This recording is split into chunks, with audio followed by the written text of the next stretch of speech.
बच्चों, आज हम क्लास 9th का स्माइल 3 होमवर्क का सामाजिक विज्ञान का होमवर्क करेंगे।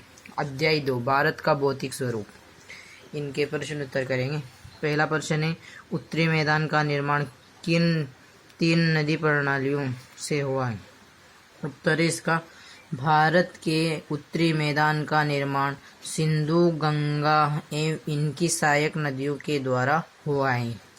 दूसरा क्वेश्चन देखते हैं बच्चों, जलोढ़ मैदान किसे कहते हैं?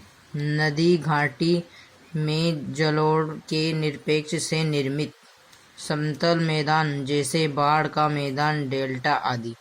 उत्तरी मैदान में स्थित गंगा का विशाल मैदान जलोढ़ मैदान का सर्वोत्तम उदाहरण है। नदी के निरपेक्ष से बना मैदान ही जलोढ़ का मैदान कहलाता है।